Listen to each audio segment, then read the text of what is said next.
Hello everyone, it is Erin Floto here, and I am here with a 10 types of future logs video. I'm really excited about this because one, I worked on some of these spreads with a live stream, so I will link that down below. But I also am excited about this because a lot of new people start around this time of year into the bullet journaling world, and they are like, okay, what do I do? Or people are really itching to change things up. So I wanted to go with a staple of the bullet journaling community, which is future logs. So I am doing a 10 types of future logs video with you.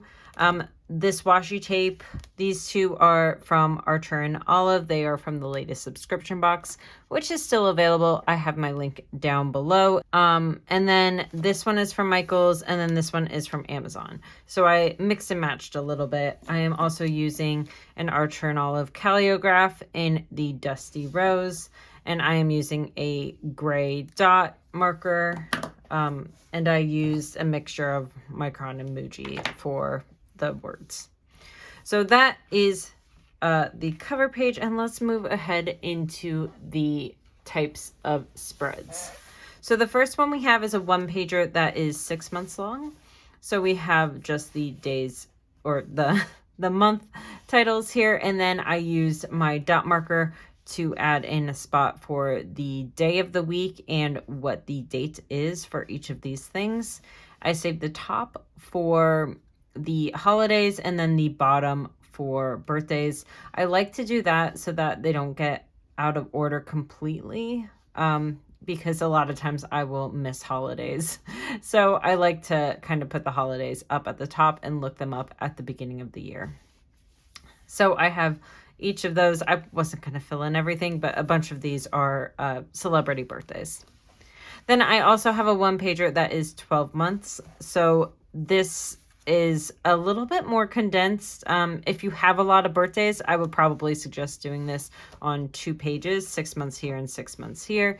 But if you don't have a lot of birthdays in your life, or you don't like to jot down birthdays, or you don't have a lot of events, maybe this one will be compact enough for you to stick to another one-pager.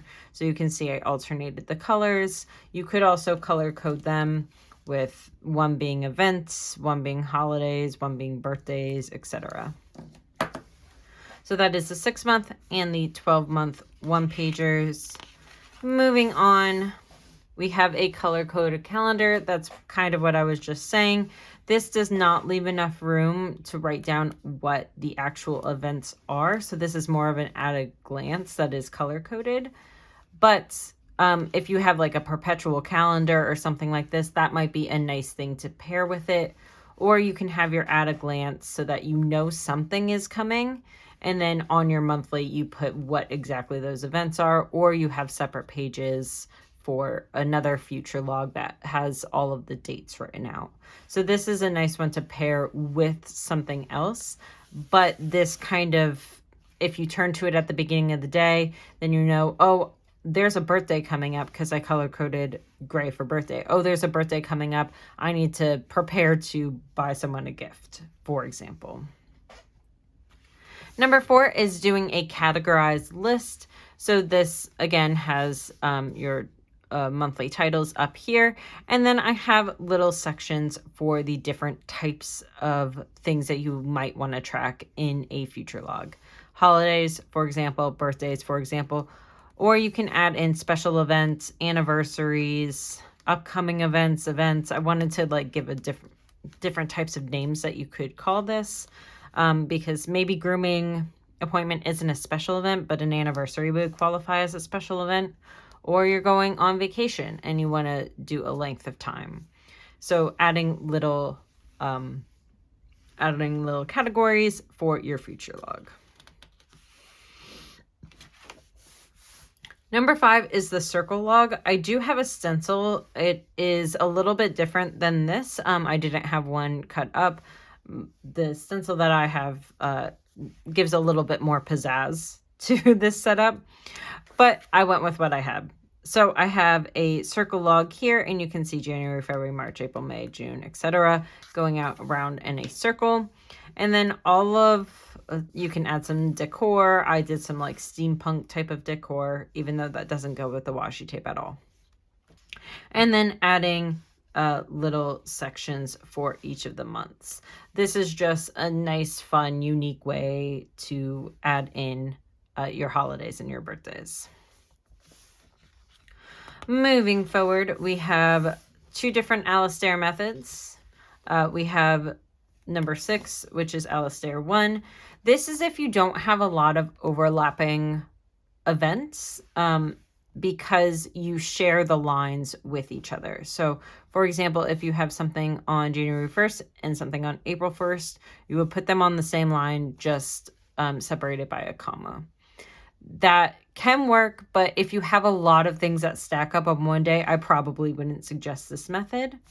Instead, we have alastaire method 2, which is that you would just note what day it is under the monthly title. So for January 1st, we have New Year's Day. If I had put April 1st for April Fool's Day, then I would have a 1 under April and then have April Fool's Day.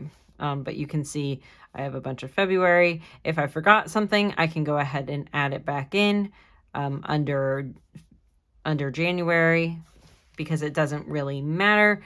Aesthetically pleasing, I understand you want to get all of your Januaries done first, but if there is someone new in your life, for example, and you need to add them in, then you can add them in later. So that is alastaire method 1 and 2. Moving on to number 8, we have another ish alastaire method-ish. This is more of a calendex. So we have each of the weeks set out. So we have our little monthly calendars up here. And then basically you know what day it is because of the lines that you add in. So for me, I have a Monday start calendar. So after every Sunday, I put in a line so that it notes a new week. So January 2nd is a new week. January 9th is a new week starting on a Monday, of course, for me. January 16th is a new week. January 23rd is a new week. And January 30th is a new week. But then you go on to the next month and you can see that after the 6th, the 7th starts a new week. So that's kind of, or after the 5th, the 6th starts a new week. So that's kind of how that calendar works, is you know what day of the week it is by adding in when the week ends and or when the week starts, if you want to be optimistic like that. So I also have a little section for color coding, and this is 7 and 1. So this is 7 spaces and then 1 to add in for the color code. Number 9 is stylized boxes. This doesn't really have any rhyme or reason. It's just fun boxes all smushed together. And then I added a little quote down here at the bottom. I could have just extended April, but that didn't feel fun. So I added a little quote here. And then again, with my dot marker, I'm just going in and putting in the list of the days. And number 10 is a horizontal future log. So I have my little mini calendar here, and then I have a space for holidays, birthdays, and events. Similarly to the categorize, but in a horizontal method. So that is all 10 types of future logs. So we have the 1-pager in the 6-month, the 1-pager in the 12-month. We have a color-coded calendar. These are available as digitals on my shop in a Monday start and a Sunday start. If you are interested, I will have that link down below. We have the vertical categorized with your headers for holidays, birthdays, anniversaries, events, etc. We have a circle log with a space for each month and then little things coming off of that circle for that particular month and your lists. We have the alastaire method 1 and 2. This is for events that you may not have a lot that stack up. And this is for ones that you may have a lot of events or a lot of birthdays that you want to put in your notebook. We have the calendex version. with some categorized columns as well. We have our stylized boxes and the horizontal version of the future log.